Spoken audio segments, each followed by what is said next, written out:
Oi, boa noite. Fala, Sérgio. Fala, Pedro. Elisângela, tudo bem? Estão me ouvindo? Sim, tudo bem. Estou ouvindo sim. Ó, cuidado que agora é para valer, hein? Já estamos no ar. Tá. A Elisângela está travada aqui. Eu vou ver o que está acontecendo com a conexão dela. Bom, enquanto a Elisângela resolve lá a conexão dela, eu quero então dar as boas-vindas a todos vocês, aos meus amigos Pedro Tafner. Pedrão, seja bem-vindo à minha casa. Boa noite para você. Boa noite, Serginho. Boa noite a todo mundo aí. Eu que agradeço aí o convite. Por enquanto eu agradeço, né? Depois eu não sei, não. Dependendo do final da live, a gente vai ver o que eu falo depois. Mas é brincadeira, eu agradeço sim. Você é um cara sensacional. Gosto de você desde quando eu conheci. E fiquei feliz de você ter convidado e faço de coração essa live aí junto para a gente conversar e bater um papo aí junto com o Eric e com a Elisângela. Cara, eu que agradeço, viu? Obrigado pelo carinho. Você sabe que é recíproco o carinho por você, pela sua família. E tamo junto, cara. Vamos ver o que vai dar, seja o que Deus quiser. Tá bom, vamos lá. Boa noite, Eric. Obrigado, querido. Seja bem-vindo à minha casa. Fala, Sérgio. Boa noite. É uma honra e um prazer estar falando contigo aí. Obrigado pelo convite. Boa noite, Pedro. Boa noite, Elisângela. Acho que a gente vai ter uma horinha bacana aí para a gente conversar e relembrar coisas muito boas aí da nossa convivência, né, Sérgio? Prazer estar contigo aí, com a sua família e com todos que nos assistem aí. Pelo mundo, né? Pelo mundo. Pelo mundo, de Amparo, Ribeirão Preto, né? O Eric está em Ribeirão Preto, né? Direto de Ribeirão Preto, direto da Califórnia brasileira. Terra do Pinguim, agora da Colorado. Fala, Pedro. A Cíntia está em Ribeirão com o Breno. Foram ontem. A família está por aqui? A Kátia está aí. E sabadão eu tô aí. Prepara a carne aí, a churrasqueira, que sábado eu tô aí. Aonde, né, meu filho? Coisa tá feia. Mas legal. O Pedro tem um braço estendido aqui em Ribeirão, né? Legal. Bom, eu vou tentar restabelecer a conexão com a Elisângela. Uhum.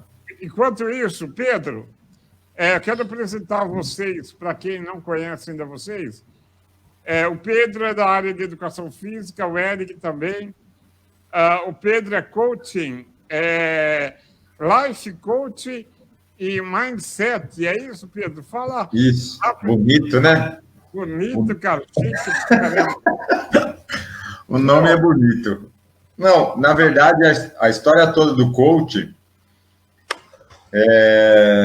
ele começou porque eu sempre gostei muito de psicologia do esporte, né? E eu sempre quis entender por que algum atleta se destacava mais em relação ao outro, sendo que os dois tinham mais ou menos os mesmos materiais, a mesma estrutura e capacidades físicas parecidas, né?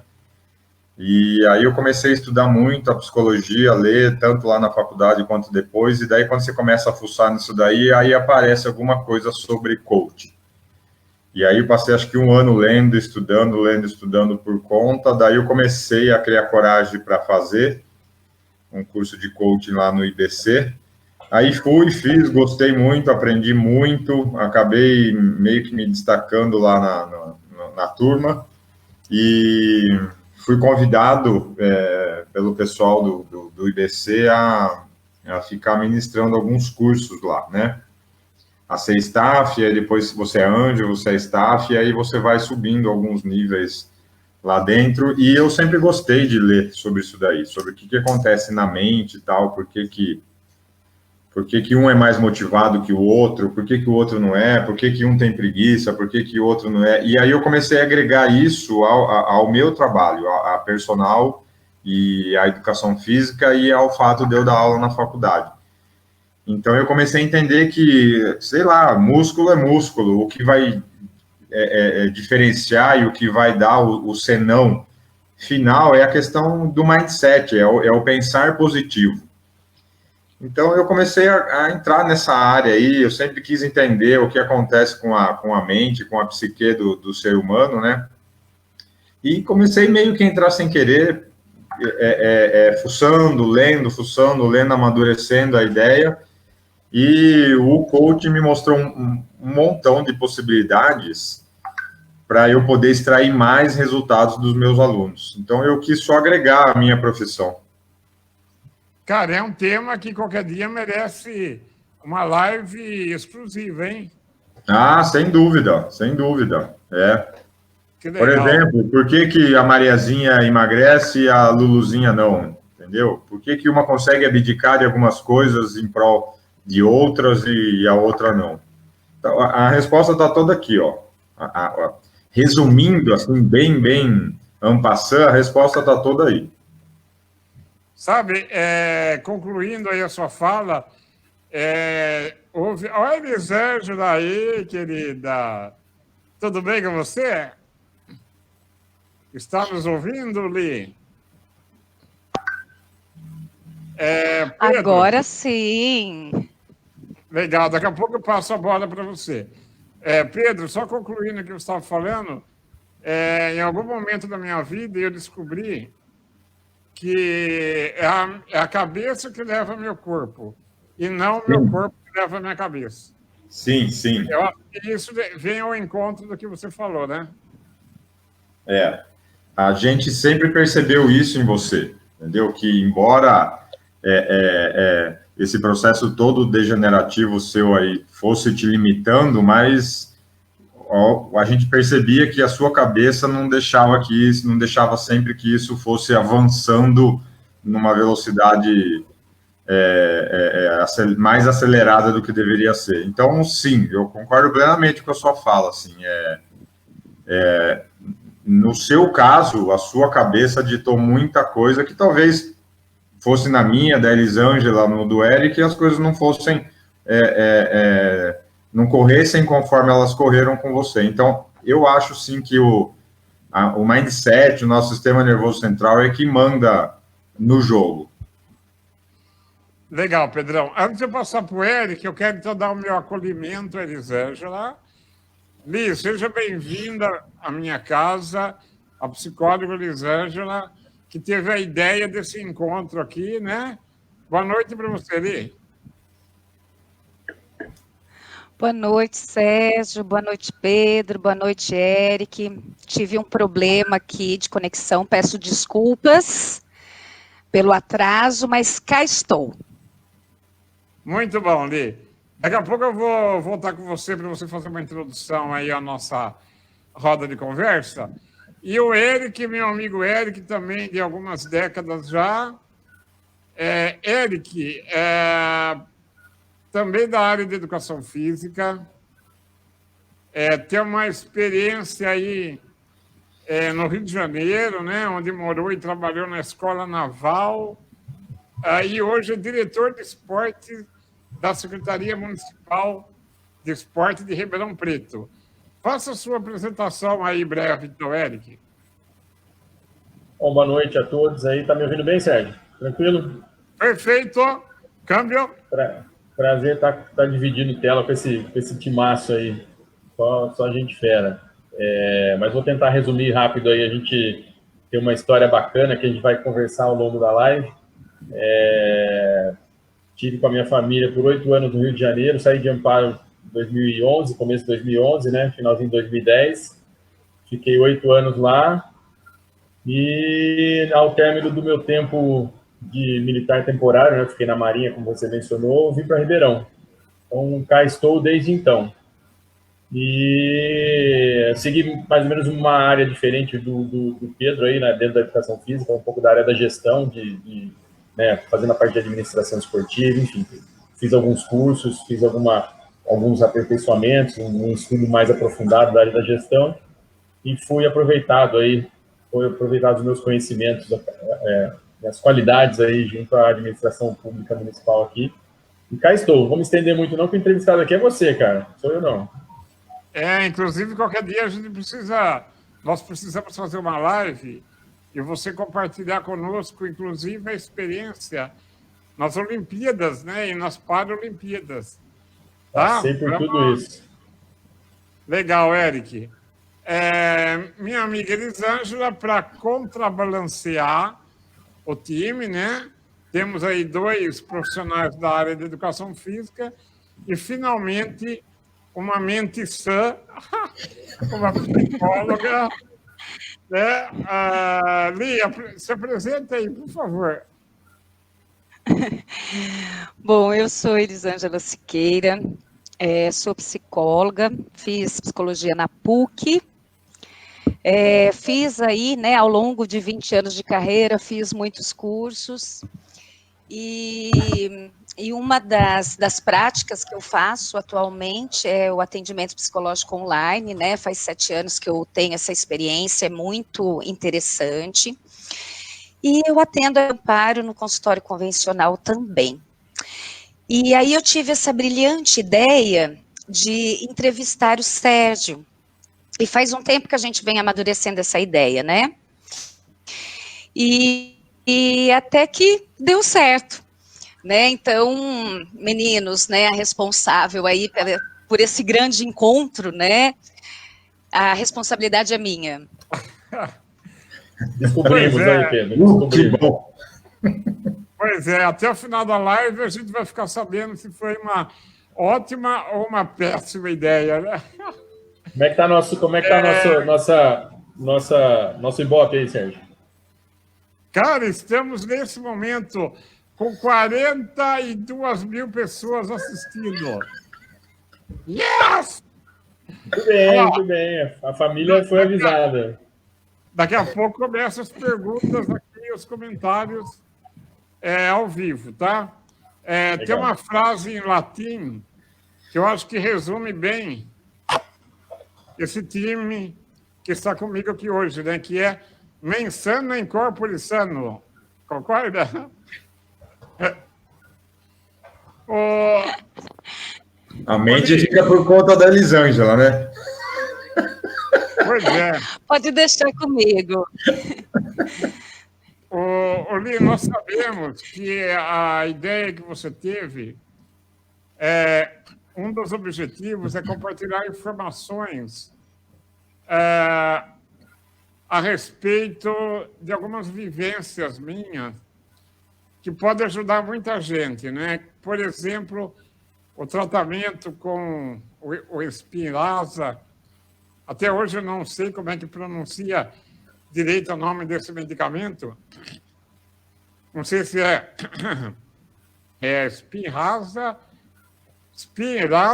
ou Spiranza. Spiranza.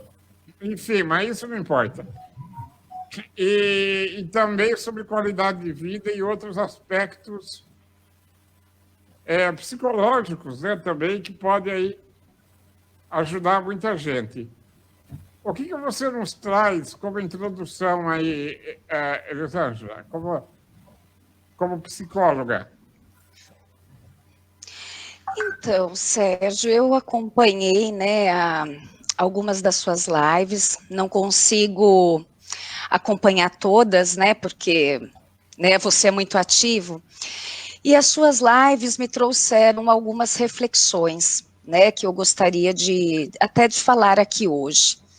Nós estamos aí na quarentena, né, uma quarentena que não termina mais, e então muitas pessoas estão em sofrimento mental, estão muito preocupadas, esse ir e vir,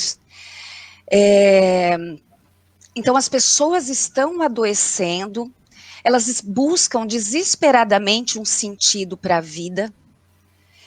E numa das lives, Sérgio, você disse, né, que faz muito tempo que você vive a quarentena, né?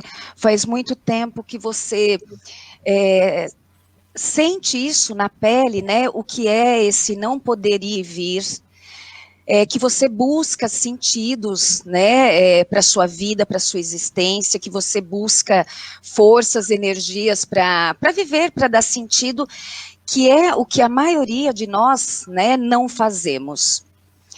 Então, eu gostaria de saber de você, né? Primeiro, Sérgio, quando que foi esse diagnóstico? Né? Porque eu imagino que, né, as suas adaptações tenham começado já na infância. Então, eu gostaria de saber um pouquinho disso, até ir refletindo um pouco, né? Sobre a quarentena, sobre as adaptações. O Pedro falou uma coisa muito legal a hora que eu estava chegando, né? Que a sua mente ela nunca foi incapacitante. Né? E mais do que nunca nós estamos precisando de mente saudável, né, para atravessar esse momento. Então eu gostaria de começar aí do começo. Como é que foi que você descobriu o diagnóstico? Como é que ficaram seus pais? Então, long time, né? Eu estou com 52 anos hoje e eu fui cuidado, Elisângela, como uma pessoa com sequela de paralisia infantil, né? Como poliomielite, até meus 31 anos, 30 anos, por aí. A minha família, né? Essa minha família maravilhosa, que eu até brinquei na chamada, né? Falei, minha família Buscapé. Nós somos da zona rural, aqui de Amparo, uma família simples, trabalhadora, descendente de italianos, que fala muito, fala com as mãos e com o coração. E então, lá na Fazenda Bocaina, num determinado momento, minha avó, que era comandante da família, né? A gente morava todo mundo junto, vó, né? Meu avô paterno, tio, tia, enfim, eu sou filho único, tá? E aí nós mudamos aqui para essa metrópole chamada Amparo, né, que ampara todo mundo realmente. E com 30 anos, um fisioterapeuta meu, que tinha tido uma experiência no Sara Kubitschek, em Brasília, ele olhou para mim e falou, cara, você não tem poliomielite. Eu vou trazer uma médica da PUC na sua casa para bater um papo com você. E ele trouxe uma professora da PUC, uma neurologista, que veio gentilmente com ele para me conhecer. E a primeira vez que eu ouvi falar em amiotrofia espinhal progressiva foi a professora Liduína, da PUC Campinas. Ela olhou para mim e falou assim, você tem AMI e eu acho que é tipo 2. Por que tipo 2? Porque a tipo 1 é uma forma mais agressiva da doença, né? Eu já estou fazendo hora extra aqui nesse planeta, né? Eu sei disso, tanto que eu sou o paciente mais velho do Brasil que tem AMI2 e que está recebendo aí o medicamento, né? Spinraza, sei lá. E sou um dos mais velhos do mundo. E aí aquilo ficou martelando na minha cabeça. E teve uma palavrinha naquela ocasião que me incomodou, porque ela falou assim, é uma doença neuromuscular progressiva. Aí eu comecei a entender por que eu vinha sentindo enfraquecimento muscular lentamente, né? E a partir daí, então, pulando já para o ano de 2004, eu acho, eu comecei o acompanhamento na ACD, em São Paulo, e também no Instituto do Sono. Eu quero falar daqui a pouquinho sobre o aparelho que eu uso para dormir. E lá veio, então, o primeiro diagnóstico clínico oficial, porque a Liduína, a doutora Liduína, ela tinha, né, feito essa visita para mim informalmente, né, tinha me orientado a procurar um especialista. E aqui em Amparo, ninguém sabia o que era isso, né? Até hoje, é uma doença que tem...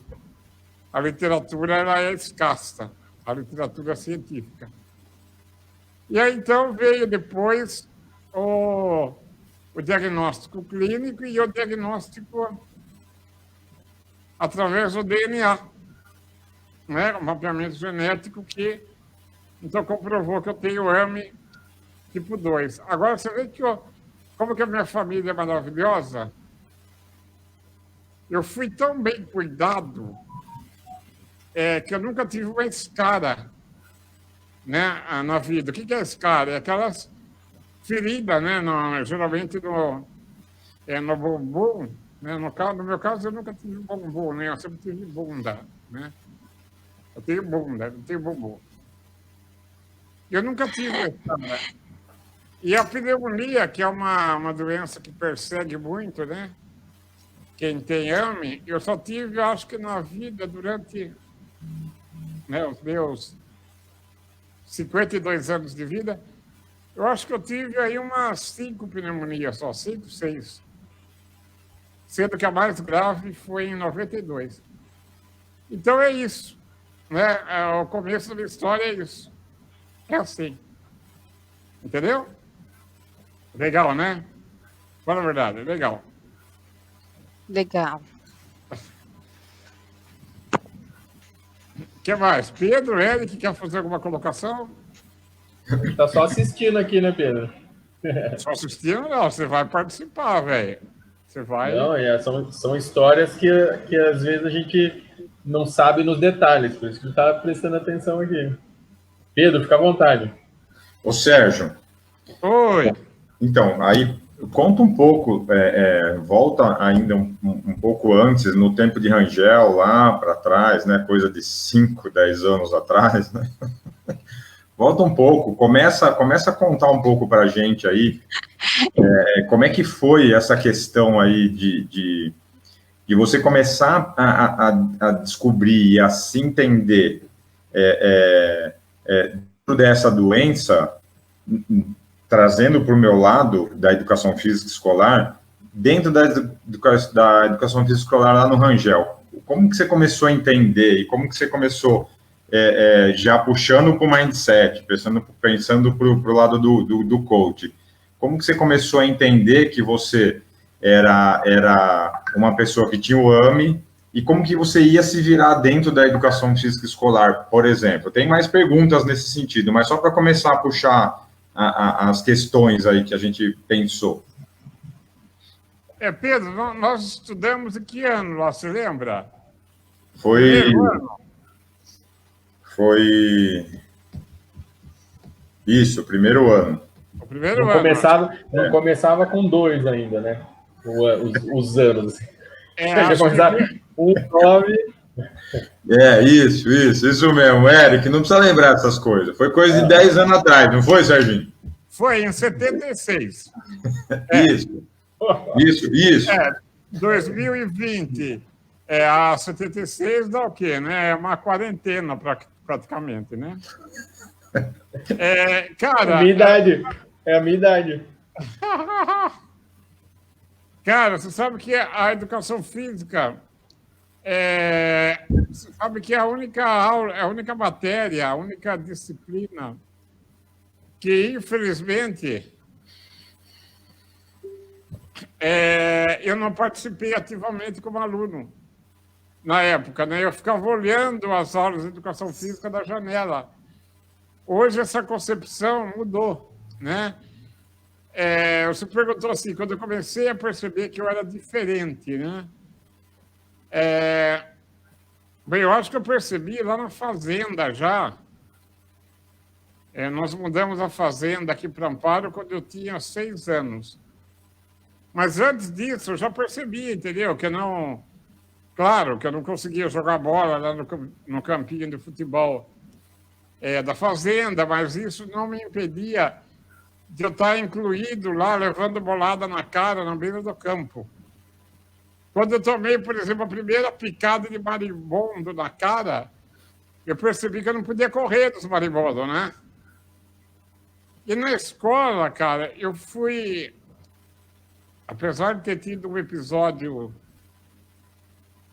que eu posso chamar de triste, né? Alguns podem interpretar como um episódio de de preconceito, mas não foi desinformação. Porque quando eu fui matriculado no Rangel, o momento da minha matrícula, quando a diretoria foi informada pelo meu pai que eu era cadeirante, a minha matrícula foi cancelada e eu fui encaminhado para a PAI. Uhum. Eu vejo isso como falta de informação, né? Como um medo lá da secretaria diante do diferente.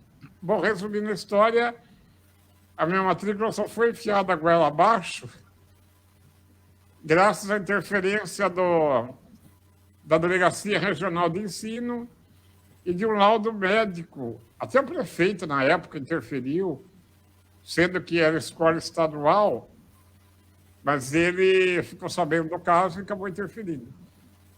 E aí meu pai apresentou um laudo médico, né, que comprovava que eu não tinha um comprometimento intelectual, portanto, eu não era classe da PAI, e eu entrei no Rangel, estudei o primeiro ano naquela sala lá em cima, cara, numa sala que até hoje, infelizmente, né, duas escolas estaduais aqui em Amparo não têm acessibilidade para cadeirante, né, de forma adequada. Não tem elevador. Mas aí, o primeiro ano, minha mãe me levava, a gente ia a pé, quer dizer, quem ia a pé era a minha mãe, né, eu ia sentadão na cadeira de rodas, né. Eu chegava lá, ela tinha que me carregar ainda, né, para o andar de cima, o piso superior. E o servente, na época, que hoje acho que chama agente escolar, sei lá, mudou o nome, o senhor Vicente, não sei se você lembra dele. Sim, sim. Na verdade, ele me carregava e a minha mãe carregava a cadeira de roda. Né? Todo dia. E aí, a partir do segundo ano, eu estudei na mesma sala, que daí mudou a direção. E aí nós estudamos na mesma sala todos os anos, até o meu amigo Rubinho aqui, ó, fez o comentário. Tá vendo aí? Você lembra que nós estudamos naquela sala durante os 7 anos, aquela sala que eu não diria que ela tem acesso, mas o acesso era menos pior. Isso que eu ia falar. Tinha uma escadinha que era do lado do palco do pátio, né? Isso. E meu pai, na época, recebeu a cópia da chave do portão dos fundos para chegar ali e me levar, através dessa entrada alternativa, né? Me colocava daí sentado na minha carteira lá, que era artesanal, né? Eu tinha uma carteira diferenciada, e porque ali era mais fácil. Então, eu não vou destacar aqui, eu não quero destacar esse episódio negativo da matrícula. Eu quero destacar, Pedro, Eric, Elisângela, o acolhimento que eu tive imediatamente depois com a mudança da diretoria. Cara, eu sofri apenas um episódio de bullying lá de um colega, que eu também nem quero destacar. Depois acabei... Eu tive dó do rapaz, né? Depois que levaram ele para... os meus amigos pegaram ele e levaram na minha frente para pedir desculpa para mim. Ainda fizeram o cara se ajoelhar. Porque o bullying, você sabe que isso acontece quando, né, o palhaço só ganha vida quando existe plateia. Né? E o pessoal não deu risada da brincadeira que ele fez comigo, e muito pelo contrário, pegou ele no dia seguinte e fez ele pedir desculpa, enfim. Mas, cara, a boa parte da minha personalidade hoje eu devo aos colegas da época do Rangel, aos professores, principalmente, às merendeiras, aos profissionais, de uma forma geral, viu? Foi um período, assim, maravilhoso. Maravilhoso. Olha aí a professora Thalita Sampaio dizendo que ela estudou nessa sala, pelo menos a escadaria menor. É verdade, Thalita. A Maria da Penha aqui, que legal. Eu lembro da sua mãe sentada no banco do pátio. A minha mãe, ela ficou o tempo todo lá de plantão. Ela ficava bordando. Lembra disso, Pedro? Lembro. Porque na hora do recreio, eu falo para você, eu confesso que eu tinha uma raiva da minha mãe ali por perto, porque, né, ela, na hora do recreio, a velha ficava colada em mim. E aí, já viu, né? Eu queria fazer graça com as meninas e não... Eu ficava completamente constrangido, né? Só depois, a 8ª série, eu fiz numa outra escola aqui em Amparo, porque o horário do Rangel era complicado, eu não podia estudar de manhã. A 8ª, na época, só tinha de manhã. E eu estudei numa escola, a Raul de Oliveira Fagundes, que hoje é municipal. Eu fiz a 8ª série lá. E a diretora lá, quando ficou sabendo que a minha mãe ficava no pátio, lá no Rangel, ela conversou, né, com a dona Maria e falou assim: a senhora não vai ficar aqui, porque a senhora está atrapalhando o desenvolvimento emocional do seu filho e deixa que agora é com a gente. Cara, eu adorei aquela diretora, porque era tudo que eu queria escutar. Sabe, a minha mãe, daí, a partir daí, com muito medo, ela não ficava mais no pátio, né, na 8ª série. Então, cara, são tantas histórias, Elisângela, que você não faz ideia. O Eric... Ô, Sérgio... Oi. Você está falando da sua mãe, né? Eu estou pensando aqui, tem alguns pais super protetores, né? Mães e tal. E você acha que a sua mãe era super protetora até essa fase? E depois ela soltou, ela teve mais coragem? Como é que você viu isso? A minha mãe não era super protetora, minha mãe era super sufocadora. Né, o jeito dela de me amar, né, porque na família, Elisângela, quando a pessoa com deficiência, né, acontece, isso é muito comum, né, o medo da família em expor o filho ou a filha com deficiência a situações que possam machucar ele, tanto fisicamente como psicologicamente, né? Então, minha mãe era uma super mãe, em todos os sentidos, mas, assim, ela cometia esses excessos, viu? Sabe, eu conto isso no livro, né? Uhum. O Pedro, a Marisa aqui está fazendo uma pergunta para você, ó. Eu vi. Posso responder? Claro. Então, vamos lá. Eu vou responder, Marisa, mas eu vou voltar um pouco antes, tá? Lá na escada, porque alguém que eu não lembro o nome, acho que foi até a Thalita, ela tinha falado sobre a escadaria. E vou falar também dessa questão do bullying e da falta do conhecimento que você citou lá atrás, Serginho. Então, o que acontecia? E eu, como eu era pequeno, né, e a gente não tinha o tanto de informação que, por exemplo, o Breno tem hoje em relação a isso, porque eu e a Cíntia, nós conversamos muito com o Breno em relação a tudo isso. Então, naquela época, eu concordo com você, a gente não tinha muita informação, e a gente não sabia como interpretar o que estava acontecendo. A gente simplesmente via que o Serginho estava na cadeira de roda, que ele não podia sair dali e que ele tinha que chegar lá em cima com a cadeira de roda. E aí o seu Vicente pegava, sua mãe levava e a gente ficava meio que, e agora, eu ajudo? Eu posso pôr a mão? Eu não ponho a mão? Eu levo a cadeira? O que eu faço? Então a gente ficava meio sem saber o que fazer por conta da informação. E o mais engraçado é que depois você para pensar nisso daí, não vinha algum adulto e falar assim, olha... crianças, isso acontece por causa disso e a gente pode fazer isso e a gente deve fazer aquilo. Então, não era bullying, não acho que... Bom, naquela época nem existia esse termo, né? Não para a gente aqui. mas era desinformação, de saber como lidar, o que a gente queria fazer, a gente queria ajudar, a gente queria que o Serginho participasse da educação física. Uma coisa que a gente não entendia era por que colocar lá em cima, não sei, não entendo. E aí a gente descia e o Serginho ficava lá. Aí eu falava, cara, como que pode isso? Mas enfim, né, a hora que você escutava o barulho de bola batendo na quadra, pô, daqui a pouco eu volto a pensar no meu amigo Serginho. Então a gente não tinha condições de pensar, lógico que não, né? Bom, aí a Má falou assim, ó, conta alguns podres. Na verdade, o podre não é do Serginho, né? Porque eu teve um tempão que eu sentei atrás do Serginho, porque eu ajudava bastante, eu ficava junto, eu ficava perto, mas o que eu fazia?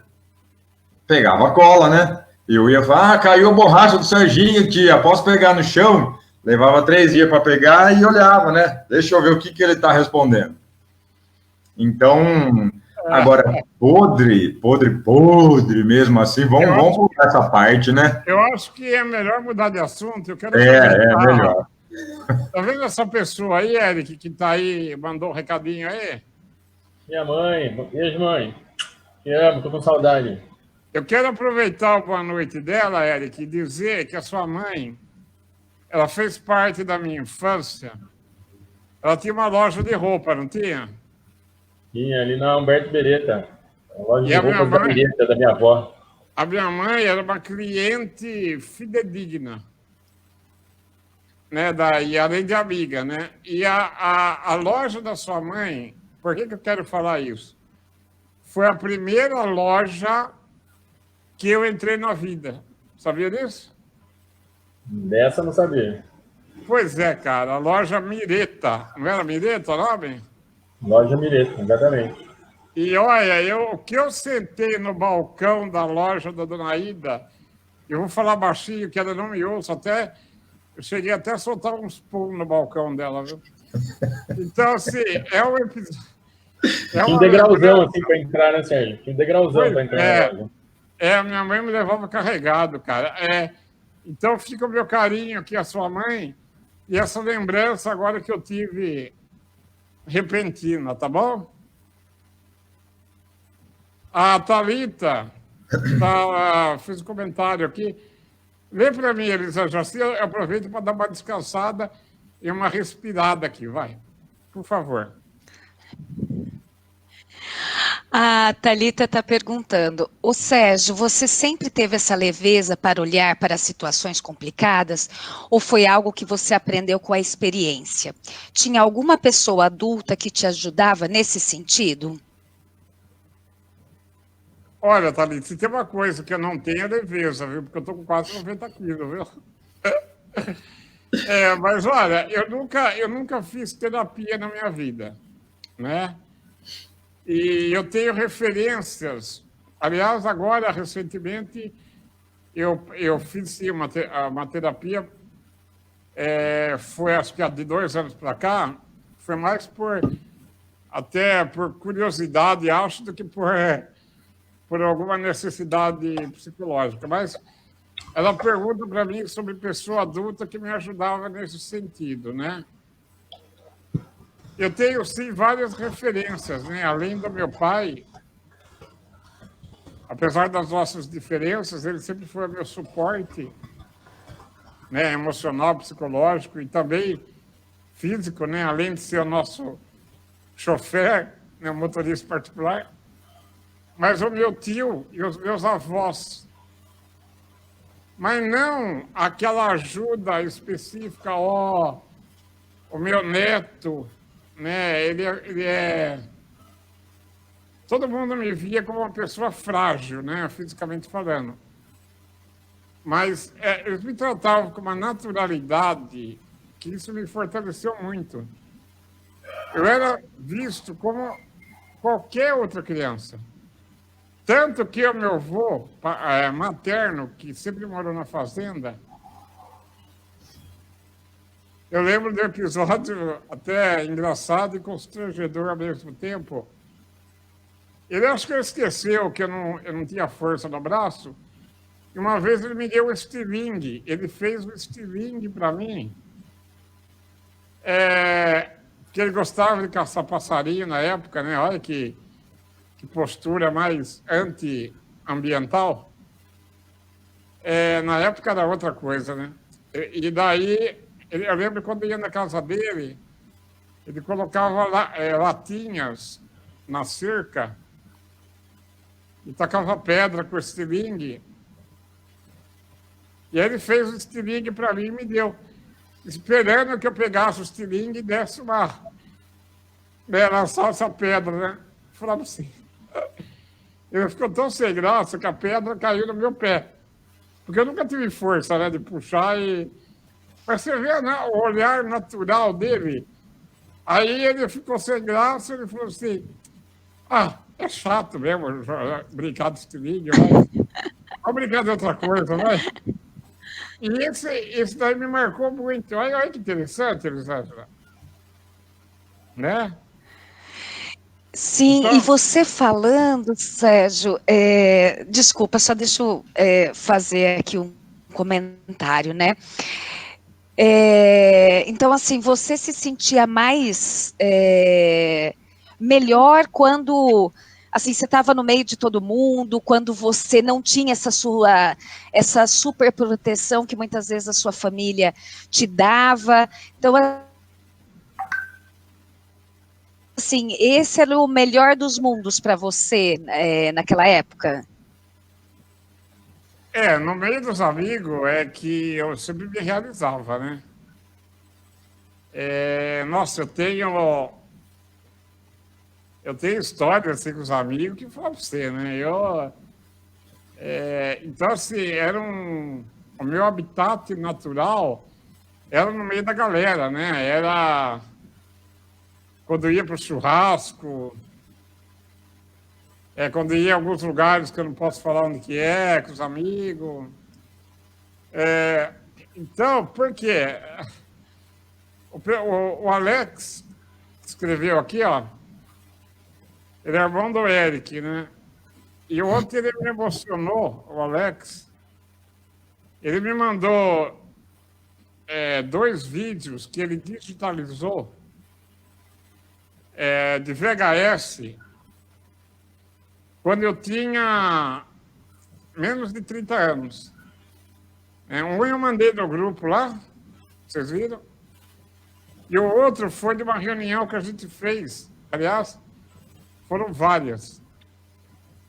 No Alto da Serra, em Serra Negra.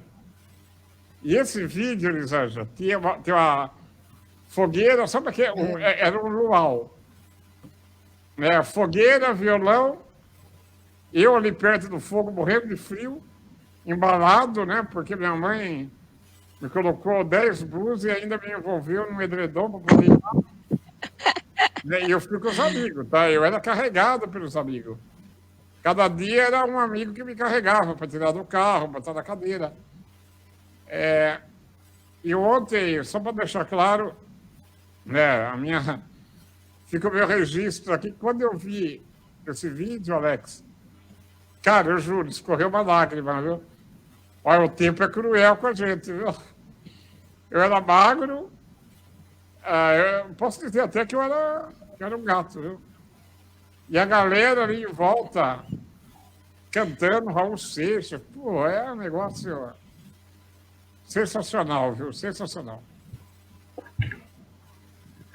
Então, deixa eu aproveitar esse gancho aí, posso? Já que você falou do Alex, tá todo mundo falando aí minha vez agora, hein? Vou aproveitar e falar que eu acho que eu fiquei amigo do Sérgio por osmose, né? Por conta da família do próprio Alex, meu irmão. E eu não me recordo, Sérgio, quando a gente começou a ter esse relacionamento, né? Eu me recordo por conta da Amparo Eficiente, das atividades que a gente fazia, né, da associação. Não me lembro se eu que me aproximei, se fui convidado. Eu sei que foi uma das melhores coisas que me aconteceu, porque dali criou-se a empatia pela questão da pessoa com deficiência, o início de luta, né, de discussões. A própria Cíntia também, hoje esposa do Pedro, aí, também fazia militância, vamos falar dessa forma, né, a militância em prol da pessoa com deficiência, da parte da atividade física.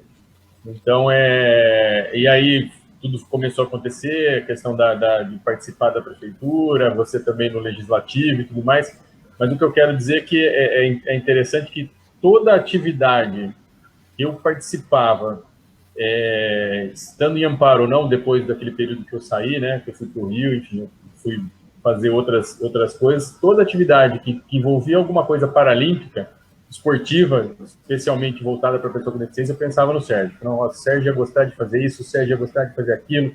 Eu entrei, na primeira vez que eu entrei, depois a gente conversa melhor sobre isso, entrando na questão do Paralímpico, dos Jogos Olímpicos e Paralímpicos, eu olhava, não, o Sérgio ia, sabe, toda atividade, eu pensava em ti, cara. Você sempre foi uma inspiração, assim, e é interessante deixar esse relato, porque você traz para a gente não só mais a questão do que até nem se fala mais, a questão do coitadinho, o coitadinho, né? Hoje a questão de superação, eu acho que já até extrapolou. Vocês, quando eu falo pessoas com deficiência, né, conquistaram realmente o espaço, né, conquistaram claro, está longe de muitos direitos, né, e tudo mais que a gente sabe, na educação e tudo mais, mas eu acho que em comparação ao que era o tempo de Rangel, o Pedro está aí para falar, né, a coisa evoluiu muito, evoluiu bastante. A consciência, o pensamento, as coisas que as pessoas percebem. Claro, tem umas que são, né, coração peludo, né, não só não percebem, como também ignoram. Mas houve uma evolução, houve muita coisa bacana que aconteceu, né, a própria lei de inclusão, enfim, coisas que vieram de movimentos, como você começou, e foram criados com essa questão da empatia de pessoas que foram tocadas por esse movimento. Né? A gente percebe que muita coisa acontece com minorias, por assim dizer, quando a gente está próximo dessas questões. Né? A gente sabe de algumas coisas que aconteceram na minha família, o Sérgio esteve próximo também, né? A questão da Isadora e tudo mais. Coisas que nos aproximam e é inexplicável, em alguns momentos é inexplicável. Por que tal pessoa se aproximou de outra e por que elas estão juntas em determinados momentos fazendo determinadas coisas? É a luz, não sei que nome que se dá, né? É o divino, sei lá. Então é só deixar esse registro você, Sérgio, sempre esteve nos meus pensamentos, assim, tudo que remete à questão da pessoa com deficiência, atividades que são voltadas para a melhoria da qualidade da vida dessa população, dessas pessoas, enfim. Sempre pensei, não, o Sérgio vai fazer isso, o Sérgio pode fazer aquilo, pô, o Sérgio vai gostar de saber, até que eu fico enchendo o seu saco. Toda vez que eu vejo alguma coisa diferente, eu mando no WhatsApp, né? Não sei nem se você vê, mas que eu mando, eu mando. Eu tenho mandado algumas vezes aí, então é só fazer esse registro, que nós temos um carinho muito grande por você, ou minha família, né? Uma pessoa que é exemplo em todos os momentos, em todos os sentidos. Aí a Marisa comentando, a lei da atração, tem toda a razão. Eu falei demais. É você agora, Sérgio. Eu tenho uma história muito bonita, né, com você e com o Pedro, relacionada ao voluntariado, né, a Associação Amparo Deficiente, né, que eu fundei em 2001, junto com um grupo de voluntários, e o projeto Ação Convidativa, que eu quero mostrar aqui uma foto rapidamente. Quer ver, Eric? Começou, hein? Então, começou a sessão nostalgia. Rapidamente. E eu vou colocar o vídeo do Luau, que o pessoal pediu aí, viu? Bota aí.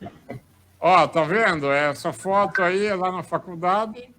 Lá na faculdade. Uma das atividades, né, o Convidativa durou mais de 12 anos, né? Eram ações socio-recreativas para pessoas com deficiência. A Shirley, né, que foi a primeira voluntária da entidade. Eu achei uma foto aqui, Eric, quer ver? Eu quero colocar, cara, aqui, achei. Olá, hein? Você está conduzindo, e eu vou achar uma do Pedro daqui a pouco. Essa foto você está conduzindo uma atividade na faculdade, na Unifia, que é onde a gente realizava os encontros, né? Deixa eu pegar aqui. Aos sábados. Isso, aos sábados. Exatamente. Olha o Eric aqui em 2001, ó. Lá atrás. Tava de barba lá, tá vendo? O Lá Luciano. atrás, acho que é o Luciano, né? Luciano lá atrás. Deixa eu ver se eu acho o Pedro aqui, cara. Legal, legal. Cara, tem muita foto aqui, viu? Muita foto. Deixa eu ver se eu consigo achar aqui. E a Cíntia? Também, a Cíntia, puxa vida, a Cíntia foi a coordenadora, né? Junto com a Luciane e o Maurício. Eu vou colocar a foto aqui. Cadê o Pedro aqui, meu Deus do céu? Enfim, então é realmente essa convivência nossa, né? Me trouxe muita. Cara, enriqueceu muito a minha história de vida, né? O Serginho. Então, Serginho, são esses Oi. momentos, desculpa, Pedro, só para complementar, são esses momentos que fazem essas aproximações, que fazem esse movimento positivo em prol das coisas, né? Fazem as coisas acontecerem. Se fosse ficar em casa e nada acontecesse, eu também ficava, a Cíntia também ficava, o Pedro, e nada acontecia. Então, a gente faz parte de uma linha do tempo, uma história, que vai crescendo e vai melhorando cada vez mais, né? Eu não sei se vocês lembram do Alain. Ele era aluno de Educação Física da faculdade, né, da Unifia, e ele também foi um dos primeiros. E o Alain, por causa do trabalho voluntário dele no nosso grupo, acabou definindo a carreira dele, que hoje ele está na Austrália, trabalhando com pessoas com deficiência. E o próprio Maurício, né, o Maurício Rocha, ele é da área de educação física também, por causa dessa experiência. Olha que legal, né? Até onde vai essas influências, né? Bacana, né? Impactando as vidas, né? Pois é, cara. Achei aqui uma foto. Eu gostei tanto da adaptada e da educação física adaptada que eu fiz a disciplina na faculdade 2 vezes. Reprovei. Eu quero colocar rapidinho, eu quero falar mais um pouco sobre qualidade de vida, porque o tempo corre, cara. Olha, eu estou olhando no relógio aqui, o tempo corre e eu não posso deixar de falar um pouquinho sobre qualidade de vida e trazer algumas informações que podem ajudar muita gente. Olha, Eric, a Thalita aqui, ó. Ô, Thalita, não faz isso, Thalita. Eric, você tá velho, hein? Eu não. Ô, louca! Bom, vamos lá. Eu vou colocar o vídeo aqui do Luau, porque nós recebemos aqui centenas de pedidos. Vamos lá. Vamos ver se eu consigo aqui. Aguenta aí, galera.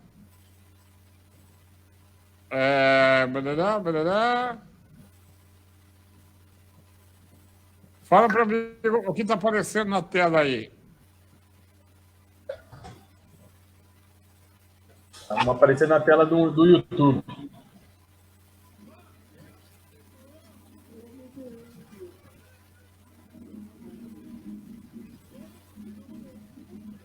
Olha lá, fogueira, violão, Raul Seixas. Quer ver eu, o amigo arrumando minha perna, ó.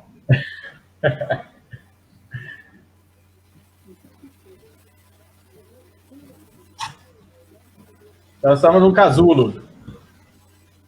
Vai, cara, puta frio. Casulo do Sérgio. Aposto que nessa época você não tomava nada de bebida alcoólica, né, Sérgio? Ainda bem, né? Para não voltar dirigindo. Não, tinha uns amigos que dirigiam.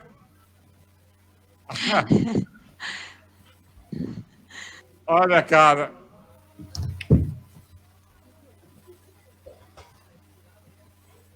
Alto da Serra, um lugar maravilhoso, né?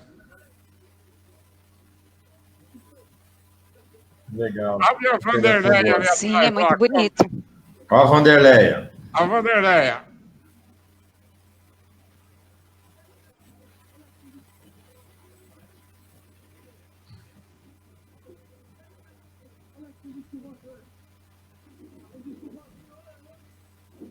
Vamos lá, alguém falou, tem um disco voador.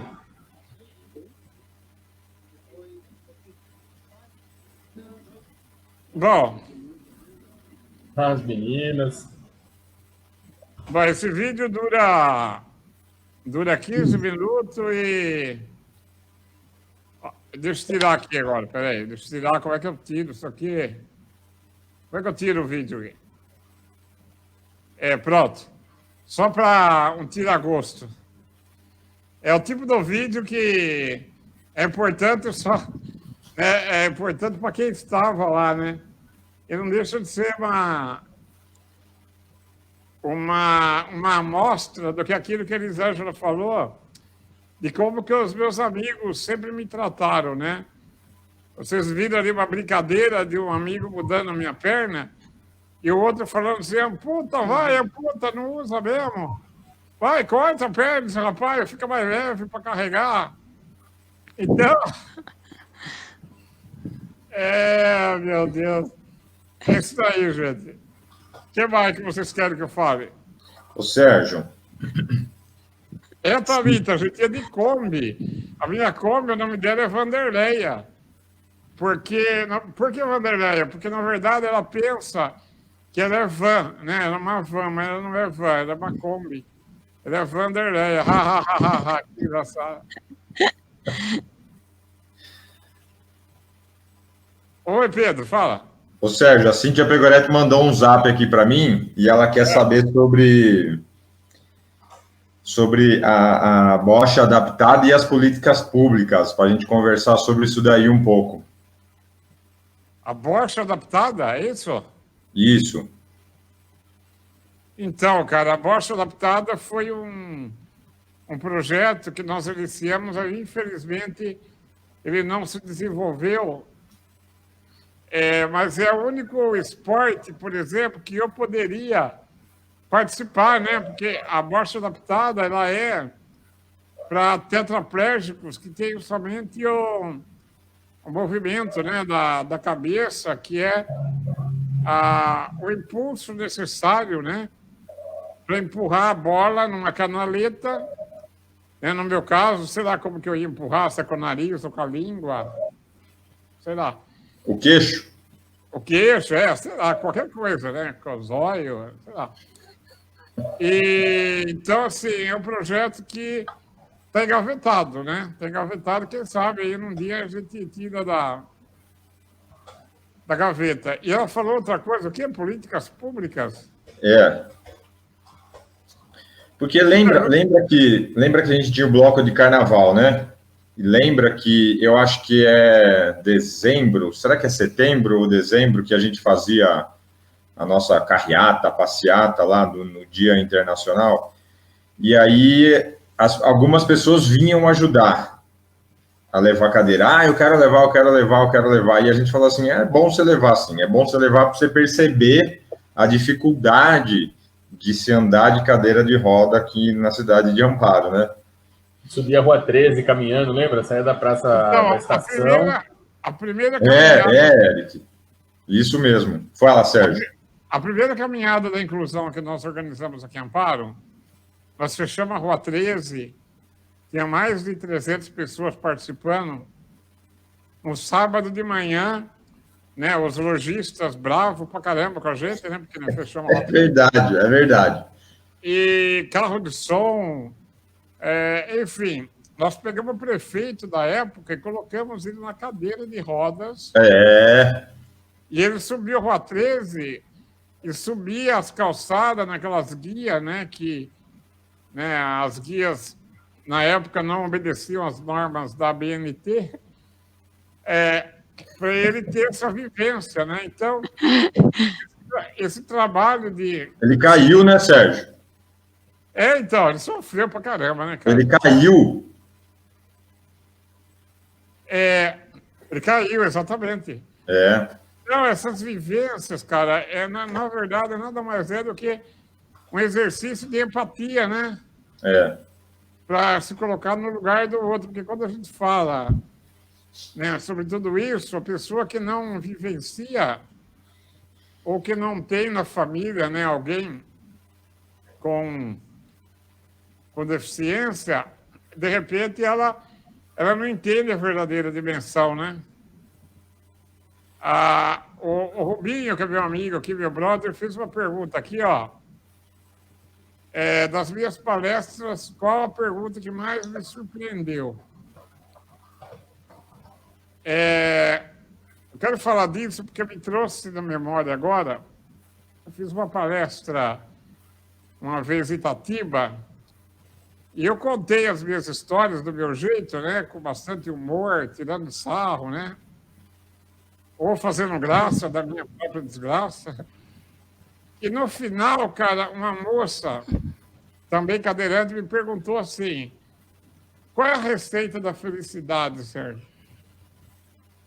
Cara, eu, para poder ter um tempo para elaborar uma resposta satisfatória para ela,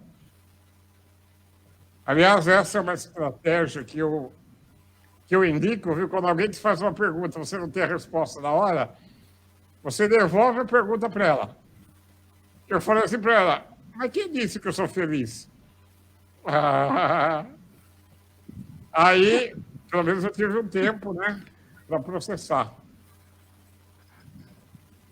Aí ela falou: o jeito que você conta a sua história, né, porque eu não sou feliz. Cara, aí essa pergunta durou o nosso bate-papo ali no meio de todo mundo. Tinha mais de 100 pessoas na plateia. Durou uns 10 minutos, porque daí eu dei a ela uma oportunidade de ela se expressar. Porque daí eu perguntei: o que é felicidade para você? Né?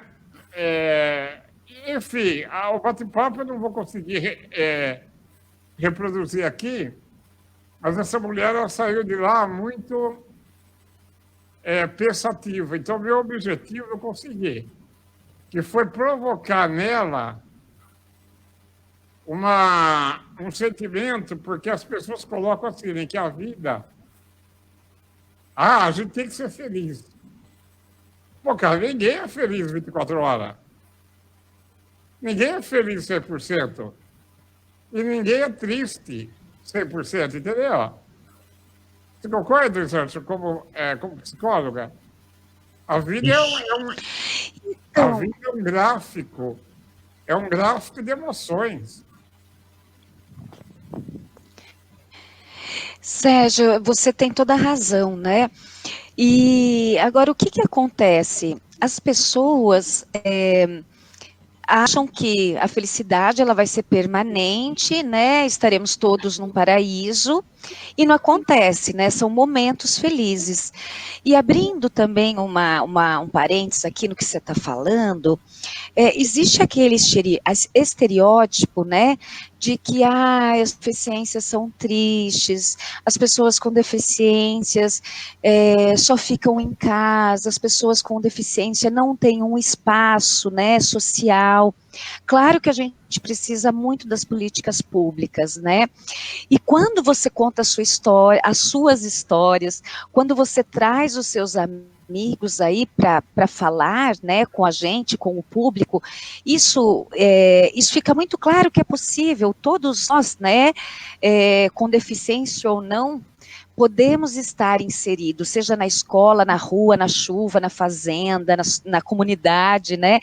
Então, eu gosto muito das suas histórias por isso. Acho muito interessante e inspiradoras.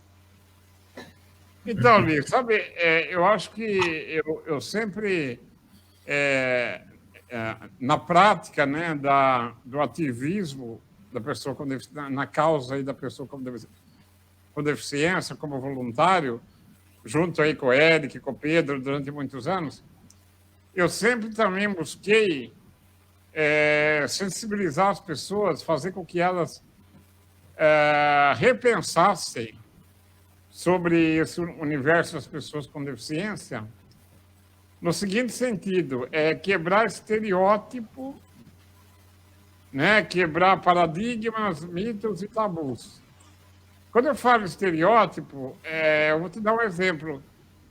Parece que as pessoas com deficiência têm uma obrigação em mostrar superação ou mostrar que é feliz apesar de tudo.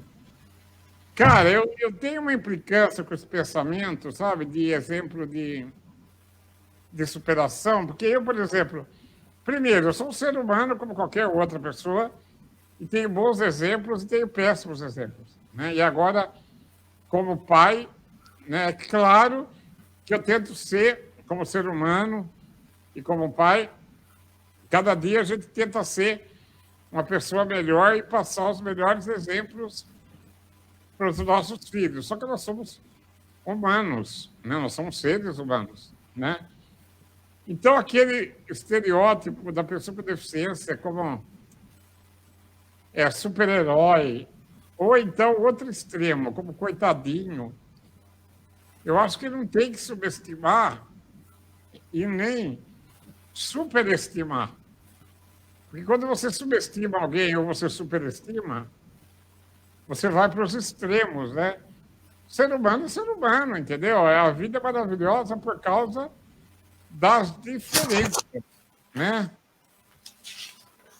Então, assim, outro dia postaram no Facebook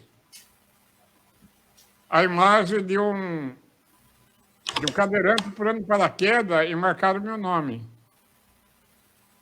E colocaram assim, aí, Sérgio, assim, cara, olha que lindo, né?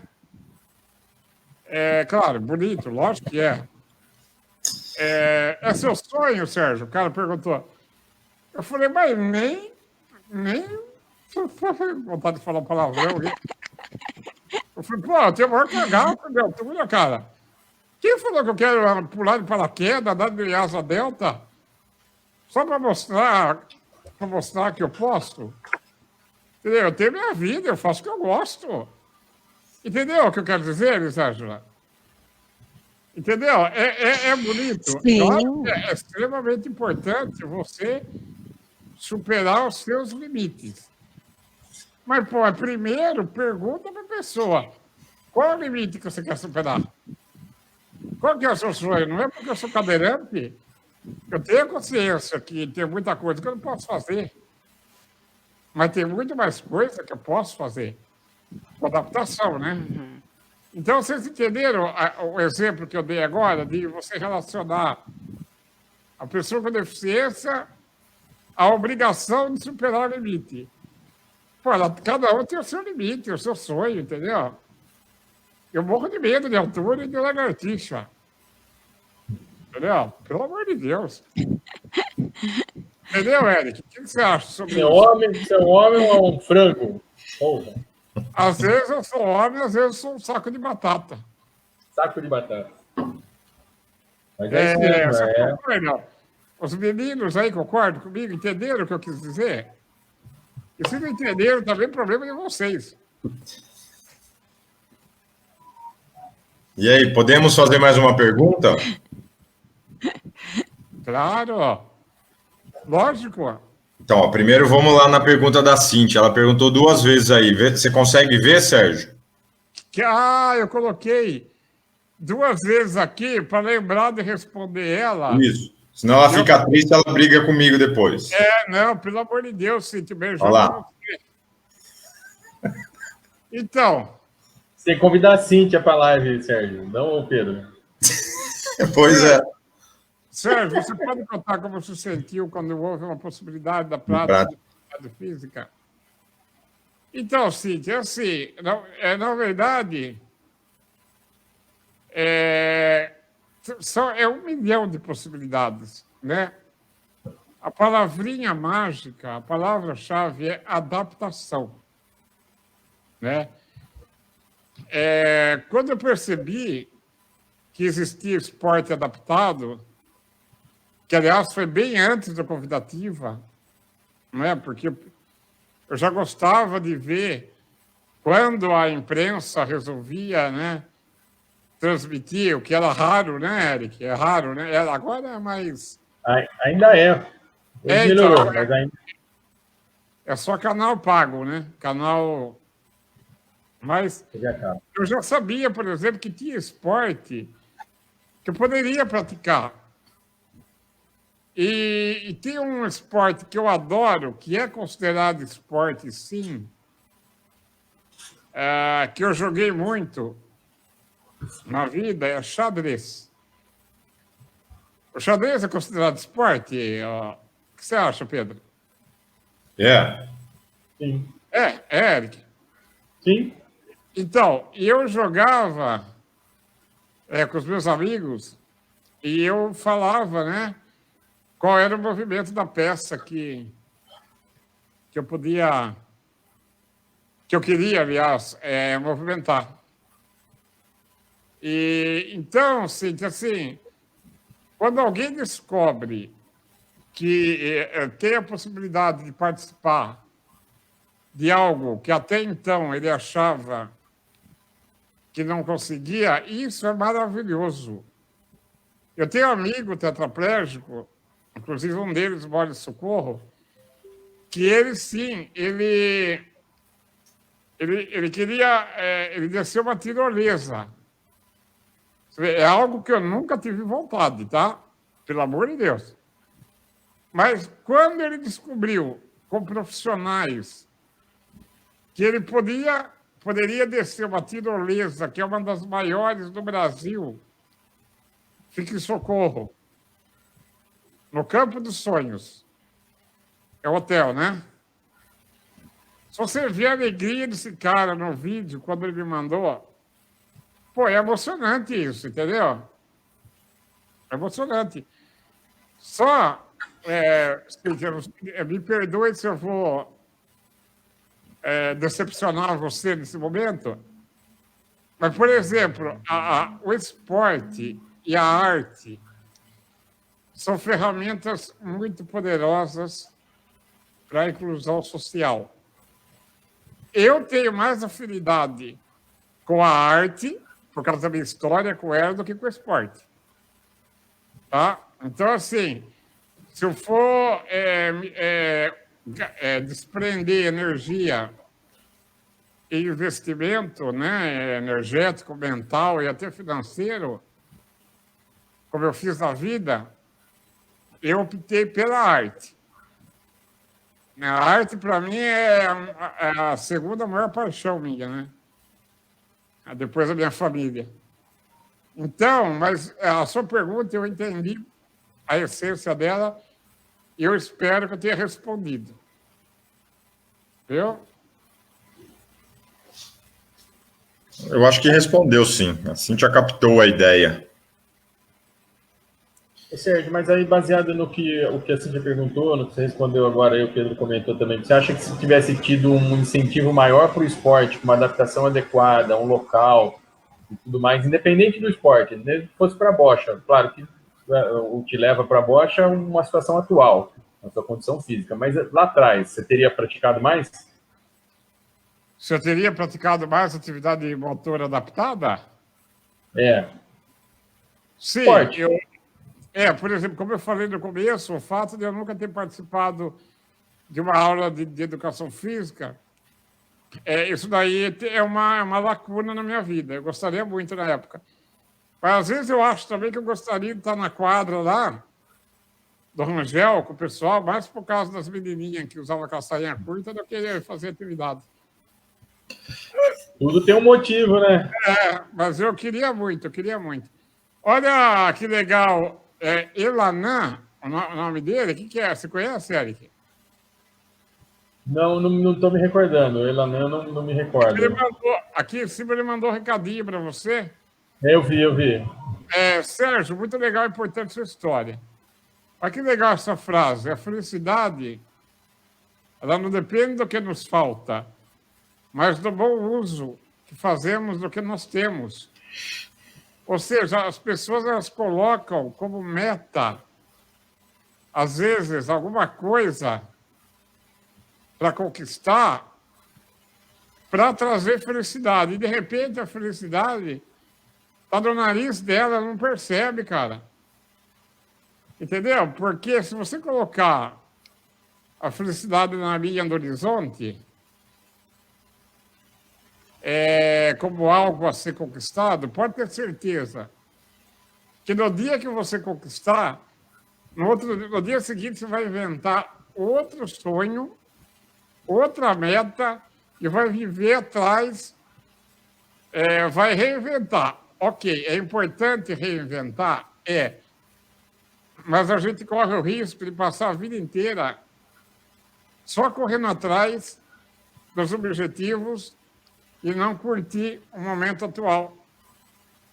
Entendeu? Uma vez, eu fui numa palestra motivacional e a palestrante, ela falou uma frase que, para mim, é um clichê. Ela falou assim, nós devemos viver os nossos dias como se fosse o último dia. Cara, você vê que não existe receita de motivação.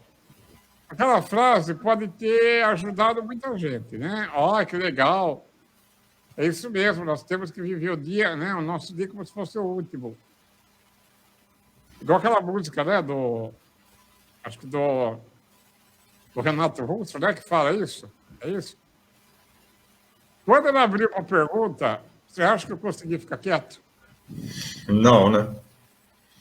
Eu falei, a senhora me permite discordar de um trechinho da sua palestra? Eu acho que não existe receita, né, de motivação e cada um tem que pegar o que lê, o que escuta, o que assiste e adaptar à sua realidade. Eu prefiro viver os meus dias, meu dia como se fosse o primeiro da minha vida e não como se fosse o último. Porque para quem tem uma doença progressiva, cara, é muito angustiante você viver o dia como se fosse o último. Porque a morte ela é iminente. Entendeu? Agora, com perdão da palavra, tá? Eu vou usar uma palavra aqui no melhor sentido dela. Eu tenho muito mais tesão em viver a vida e o dia como se fosse o primeiro, porque o primeiro, cara, o primeiro dia, assim, o primeiro dia de namoro, o primeiro dia no carro novo, o primeiro dia na casa nova, o primeiro dia no emprego novo, não é uma energia muito melhor do que o último dia? Ah, tá louco, ó. Entendeu do que eu falei? Uhum. Entendeu, Li? Sim, Ou seja, sim, entendi. pode discordar de mim, pelo amor de Deus, hein? Vocês estão muito... Concordam com o que eu falo? Ah, eu concordo, sim. Concordo. Se discordar, pode... Então, será isso? Ah, não concordo, não, mas eu vou ficar quieto. Tô brincando. Ah, A gente tava mais relaxado antes de começar a live, ficou todo mundo sério, né? gente, ó, termina a hora que vocês quiserem, hein? Pelo amor Então de Deus. vamos fazer uma pergunta para dar uma acordada então no trem. Pode ser? Pode. Tá. A gente já tinha discutido isso, então não se assuste. Fala um pouco aí sobre a sexualidade da pessoa com deficiência. Então, Já cara, passamos das 10, tá bom, tá bom. Tá chegando perto das 10, então pode. Ah, já passou, né? Então pode. é outro tabu, né? Cada um faz do seu jeito, cara. E tem adaptação para tudo. Entendeu? Quem faz por cima, faz por cima. Quem faz por baixo, faz por baixo. Quem faz do lado, faz do lado. Quem não consegue fazer, faz com a mão. Pô, entendeu? Isso daí... cara, mas já perguntaram para mim, numa fila de espera de clínica de fisioterapia, no corredor da clínica, 8 horas da manhã, eu morrendo de sono. O homem apontou o dedo no fundo da minha perna e perguntou, viu, funciona? Cara, cada um é um. No meu caso, graças a Deus, né, a amiotrofia ela não afeta a parte da sensibilidade física. Mas quem tem uma lesão muscular por trauma, afeta. Entendeu? E tem 1000 maneiras de fazer e de curtir, entendeu? Agora, no meu caso, não. Por exemplo, é aquela coisa, né? É de generalizar. Olha lá, viu? A Thalita se acusou ali, ó. Tô louco. Não tem vergonha, não. Chega aí. Não chega não, que eu sou casado, pelo amor de Deus. Eu amo a minha esposa. Sérgio, tá, já que você falou, então, aproveitando o tema, né, eu não sei aonde você conheceu sua santa esposa. Como é que foi essa... Me conta essa história aí. Foi numa sala de bate-papo da UOL, um chat de São Paulo. Eu, de Amparo, entrei num chat de São Paulo querendo conhecer mulher de fora e ela também entrou no chat.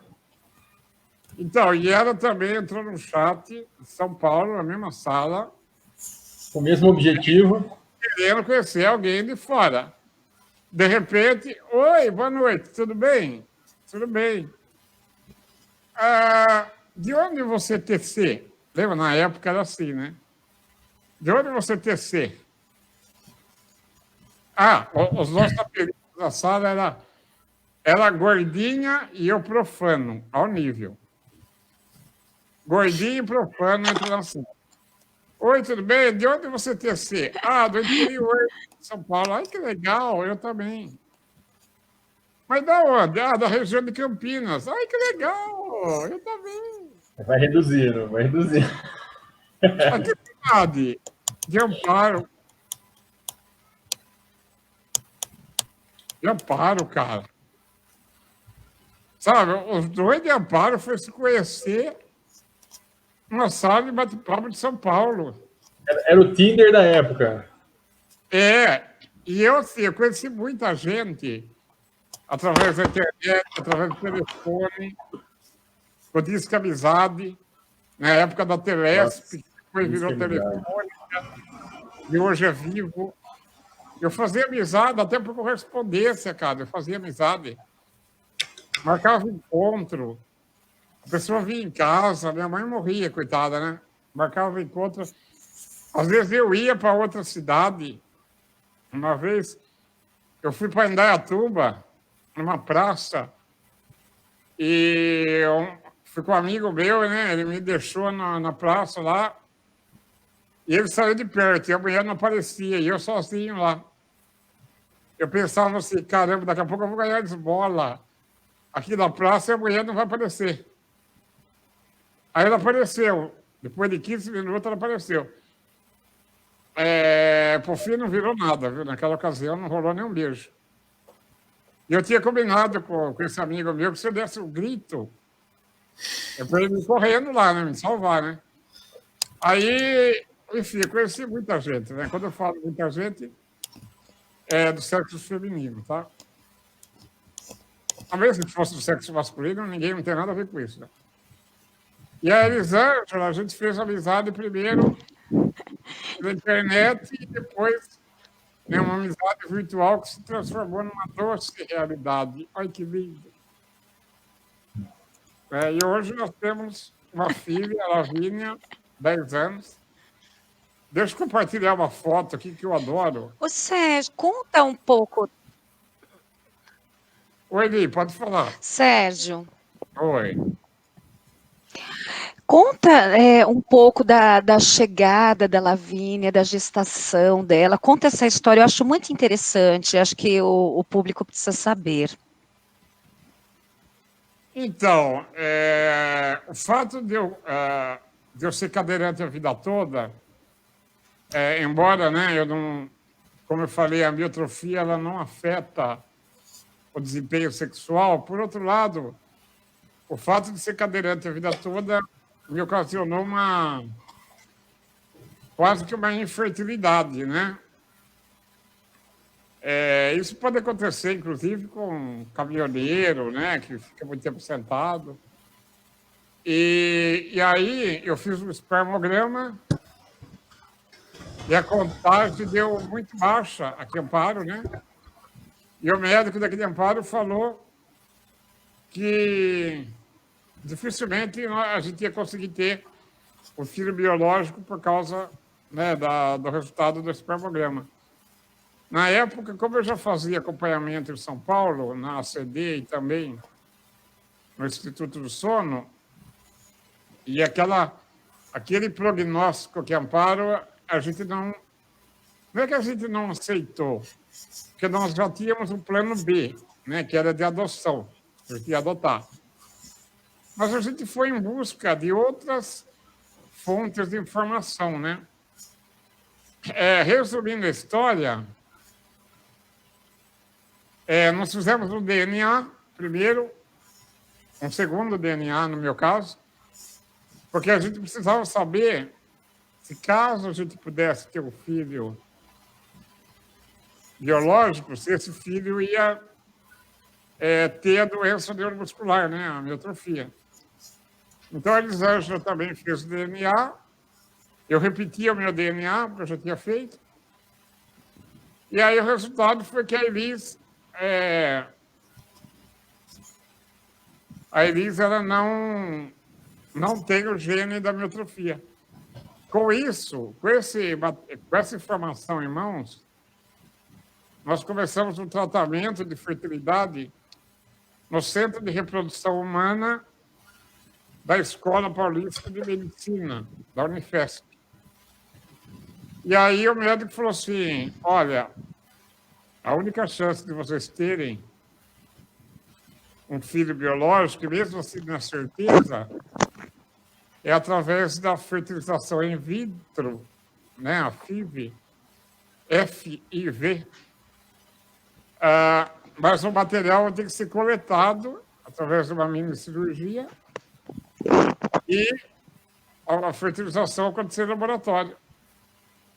Vamos que vamos, né? Topamos, aceitamos aí o desafio.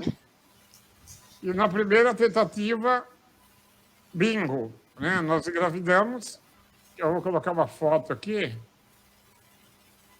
Deixa eu procurar aqui.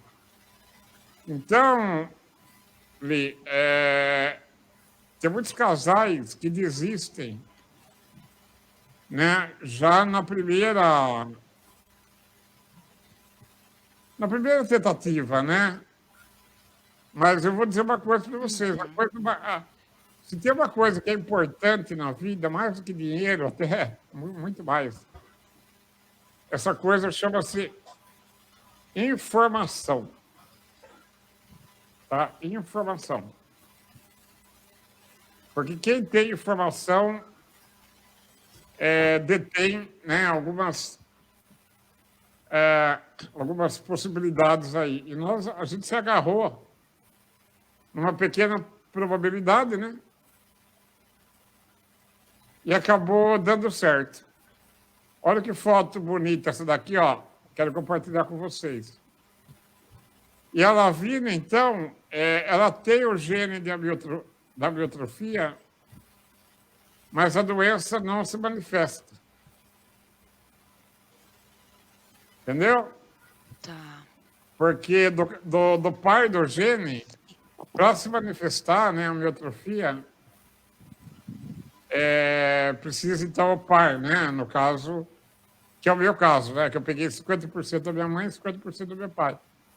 Então, a doença se manifestou. Uhum.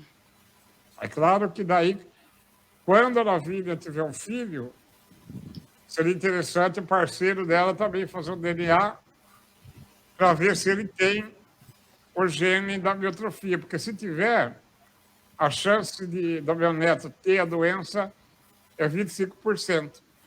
Que era a mesma chance no caso do meu pai com a minha mãe. Né? Eu podia ter pego de um o gene normal e do outro o gene da miotrofia. A doença não ia manifestar.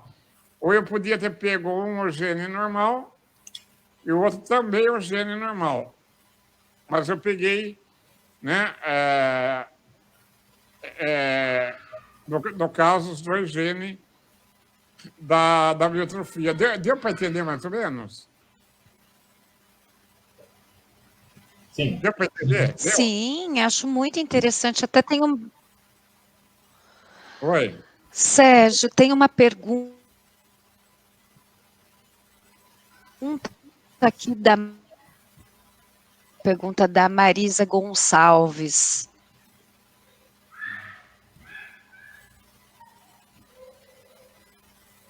Espera um minutinho.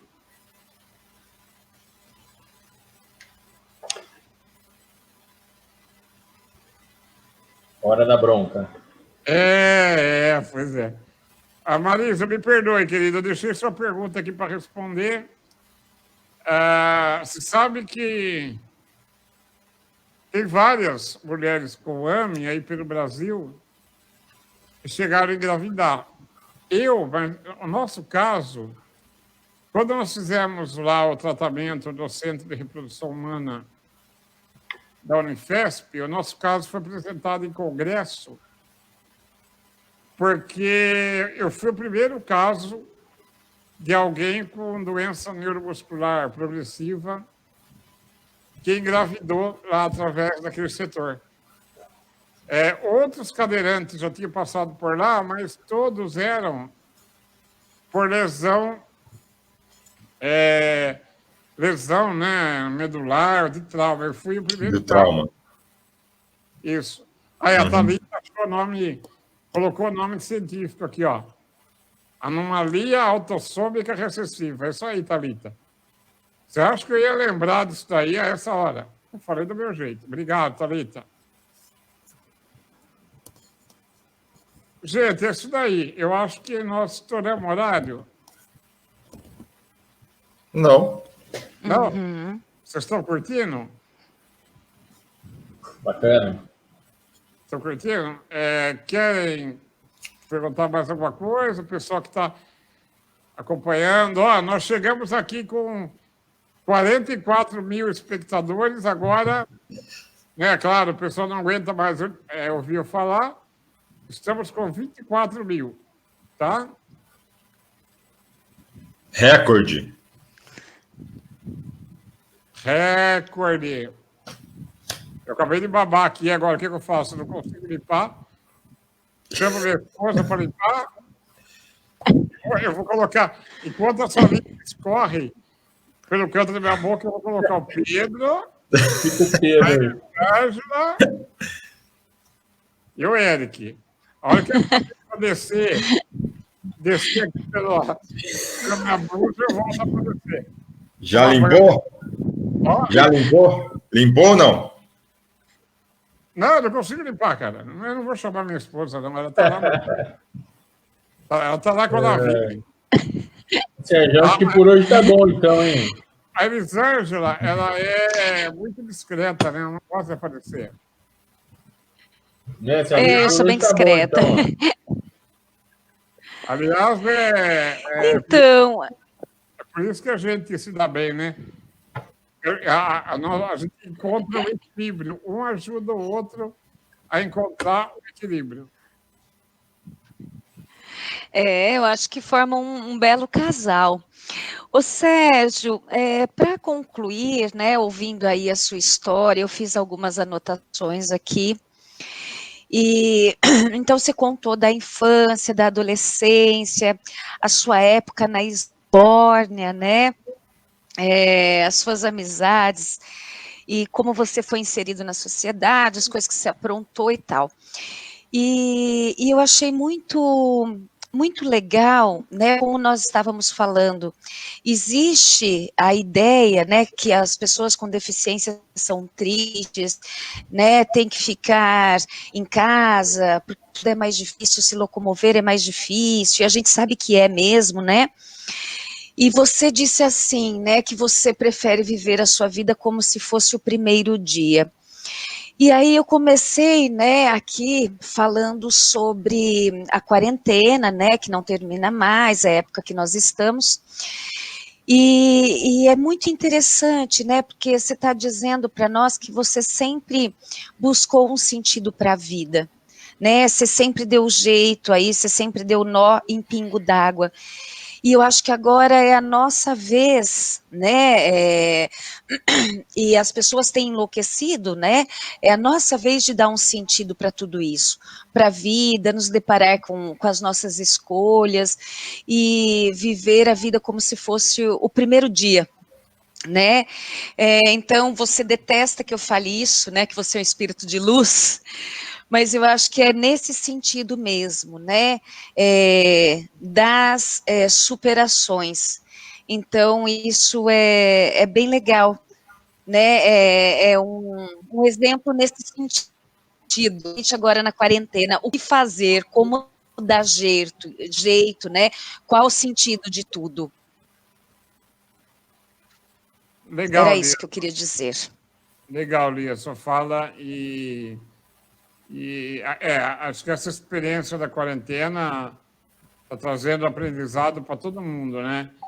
E como você falou no começo, as pessoas estão vivenciando uma situação que os cadeirantes sempre vivenciaram, né? Que é ter o direito de ir e vir prejudicado, né? Então, é até um exercício também de empatia, né? Eu sempre falo que talvez a minha condição física ela tenha moldado, sim, o meu interior, por força das experiências vividas, né? Devido à deficiência. E, psicologicamente falando, eu não consigo imaginar como eu seria se eu fosse normal. Tá? Se eu seria mais feliz, mais triste, talvez eu já estivesse morto, né? Sei lá, num acidente de moto, sei lá. Interessante isso. Eu só sei que a maturidade, ela me trouxe um sentimento, hoje, que eu posso afirmar, olhando assim nos olhos de cada um, que hoje eu comemoro por ser diferente. Sabe?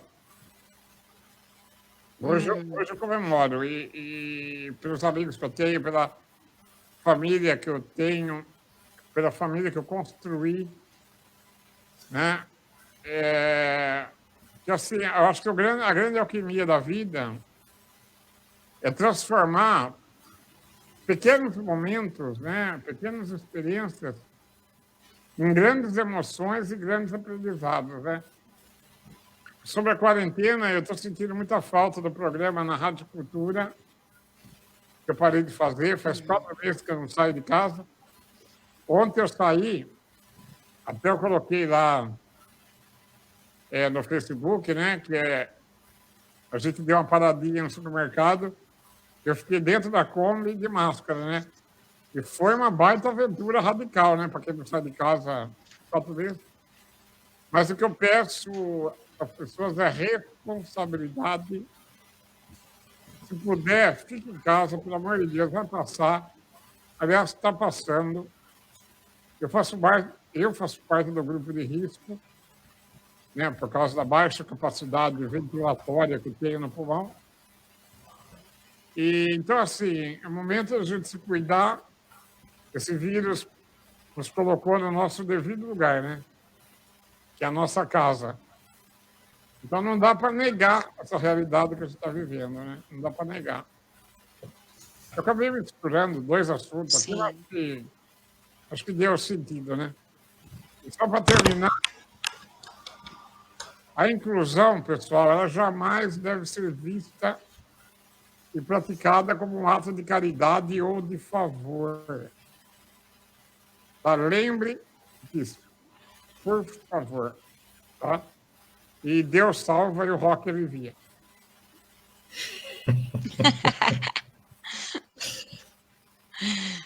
Beleza, Sérgio. Você quer que cada um faça aí uma despedida, é isso? Pelo jeito? Quero. A Elisângela já fez, eu já fiz, agora você, Eric. Bom, Pedro, o Sérgio tinha que ser o último, corta todo o caminho, tudo. O Sérgio é exemplo do que ele tem que ser e do que não pode ser, né?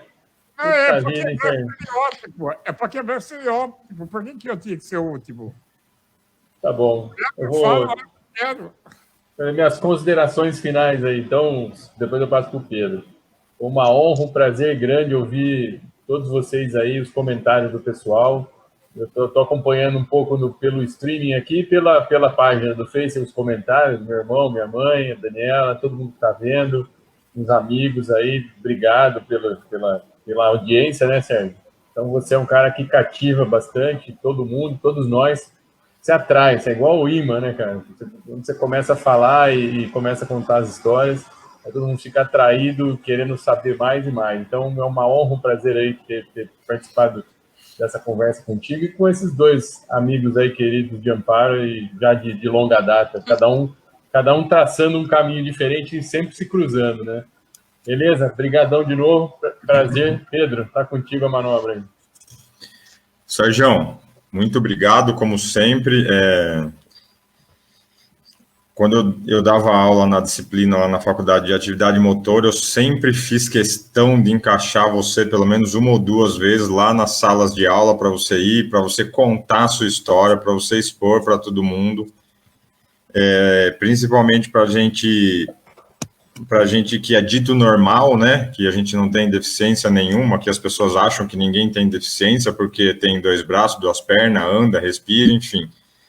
E eu sempre falava assim, ó, eu vou trazer um cara aqui para vocês prestem muita atenção nele, ele tem muita história para contar, vai falar muita besteira mesmo, mas entendam o que ele está dizendo no âmago da questão, e quando vocês acordarem amanhã, acorda mais animado, mais feliz, menos reclamão, menos mimimi, menos chateado, agradecendo a Deus por tudo que você tem e tudo que você tem feito, enfim. Então, eu sou, sim, como o Eric falou, sou bem grato de ter tido a possibilidade de ter convivido com você lá atrás, na escola, depois nos projetos aí da vida, e agradeci de pronto você ter convidado para essa live, porque cada conversa com você é um aprendizado, é um ganho para a vida. Enfim, eu que agradeço. Por mim, eu ficaria mais. Amanhã, 5 horas da manhã, eu tenho que já estar acordado, mas 10 horas, 15 para as 11, imagina, eu já estava dormindo de velho já. Mas... Ele fala isso porque a esposa está longe. Ele fala isso porque a esposa está longe. Senão ele já estava dormindo já. Tomara que ela não esteja ouvindo. Será que ela já dormiu, Eric? Acho que não. Então, Sérgio, o Elisângela e Eric, agradeço vocês 3 aí bastante. Acho que é sempre gratificante e sempre a gente aprende com tudo e a todos os momentos da nossa vida. Muito obrigado, viu, de você fazer parte da nossa vida, isso sim. Bom, como eu teria, né, que falar por último, né? Eu tenho que falar alguma coisa agora, né? É rapidinho, tá? Vai. Por isso. Não, é rapidinho, juro por Deus. Não, eu quero agradecer, cara. Se tem uma coisa que essa pandemia, a quarentena trouxe de bom, foi mostrar para a gente como que é legal, né? A importância da gente usar essa tecnologia a nosso favor. Porque agora, nem quando acabar a pandemia, e se Deus quiser vai acabar logo, eu vou continuar fazendo live, cara. Eu vou voltar na Rádio Cultura. Cara, tem aquela música lá do Teatro Mágico, porque Eu Te Amarei Enquanto Eu Respirar, negócio assim. Uhum. Eu vou falar enquanto eu respirar, porque eu adoro falar. Né? Eu já não ando, se eu for falar também, pode parar. Obrigado, gente, obrigado mesmo. E olha o pensamento que eu escolhi para encerrar esse encontro maravilhoso. Elisângela, Eric e Pedro e todas as pessoas que acompanharam o nosso bate-papo aqui, ó. Abre aspas. É em homenagem a vocês, tá? Esse pensamento. Que, aliás, eu não sei quem é o autor, juro. É anônimo, sei lá. Hoje, você é o mesmo que será daqui a 5 anos. Exceto por 2 coisas. Os livros que você tiver lido e as pessoas que vocês vierem a conhecer. Então, se eu sou hoje assim, principalmente graças às pessoas que cruzaram o meu caminho. Olha que lindo, ficou legal o final, né? Fala a verdade. Ficou emocionante. Ficou. Mas eu não consigo fazer o coração com a mão, e agora? Faz com a boca, pô. Você vai fazer com a língua. Beijo, tchau. Tchau, Sérgio. Tchau, pessoal. Eric, Luiz, Sérgio, obrigada. abraço para vocês. Tchau, meninos. Tchau. Boa noite. Tchau. Deus, os anjos. Vai lá.